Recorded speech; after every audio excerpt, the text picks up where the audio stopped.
Pomodoro. Imagine your brain like a puppy, easily distracted, always sniffing for something new. The Pomodoro technique puts it on a leash. You work in focused 25-minute sprints, then take a 5-minute break. No marathon studying here, just tiny, controlled bursts. It tricks your brain into thinking, hey, this isn't so bad. And that ticking timer, it builds urgency without stress. After 4 rounds, you take a longer break to recharge. It's productivity in slices, and your focus, razor sharp. Spaced repetition. Your brain is like a leaky bucket. It forgets unless you keep refilling it. Spaced repetition is like pouring water back in just before it all drains out. You review material at increasing intervals. Day 1, Day 3, Day 7, Day 14. It strengthens memory through timing, not cramming. Apps like Anki or physical flashcards can do this for you. It's not about reviewing 100 times, it's about reviewing at the right times. You're basically planting knowledge like seeds and watering them before they wilt. That's passive learning, and it's a trap. Active Recall flips it. You close the book and try to remember the info. Flashcards, quiz questions, even just writing down what you remember from memory. It all counts. Your brain struggles, but in that struggle it rewires. This isn't comfort reading, it's mental weightlifting. And the more reps you do, the stronger your recall gets. Mind mapping. Your brain doesn't think in straight lines. It connects, links, jumps between ideas. That's why mind maps work. You start with a central idea in the middle of the page, say photosynthesis, then branch out with keywords, diagrams, and arrows. It's chaotic, colorful, and creative. But it mirrors how your brain actually stores ideas. Mind maps aren't just notes, they're brain architecture. And building one helps you see how everything's connected. Blurting. Blurting is simple. You take a blank page, write down everything you know about a topic, and then compare it with your notes to see what you missed. No prep, no peeking. Just raw memory. It's like giving your brain a pop quiz without warning. Sure, it feels awkward, but that's the point.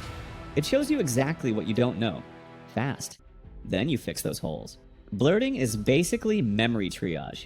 Brutal, honest, and effective. Flashcards. Flashcards are like mini truth or dare games with your memory. One side asks a question, the other holds the answer. You flip, guess, and learn from the result. But here's where it gets smart. Use the Lightner system.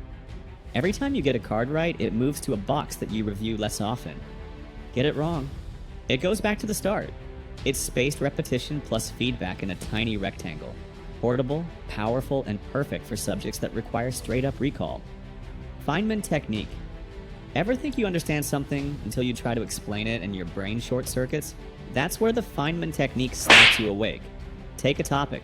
Pretend you're teaching it to someone way younger or way less informed. Like a 6-year-old or your dog. Use simple words. If you get stuck, that's your weak point. Go back, review, and simplify again.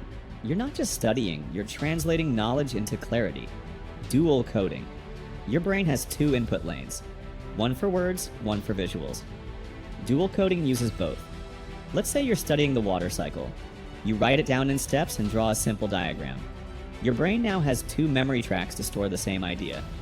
Diagrams, flowcharts, timelines, doodles. Combine them with text. Suddenly, info sticks. You're not doubling your effort, you're doubling your retention. SQ3R. Sounds like a robot name, but it's a method that turns reading into learning. SQ3R equals survey, question, read, recite, review.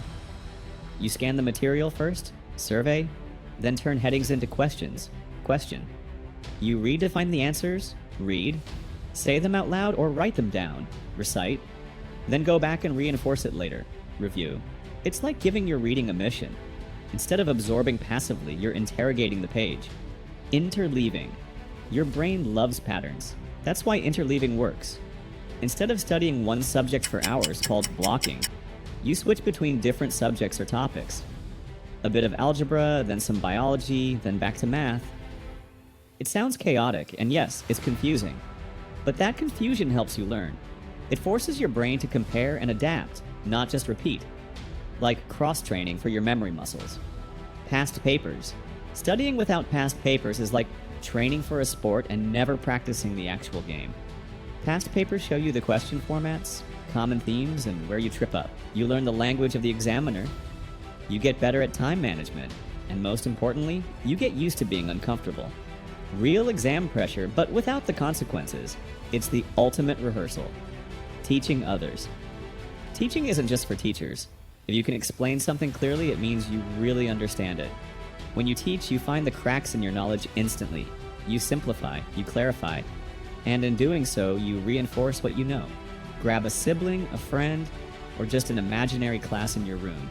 Teach them what you've learned. No slides, no scripts, just your brain, out loud.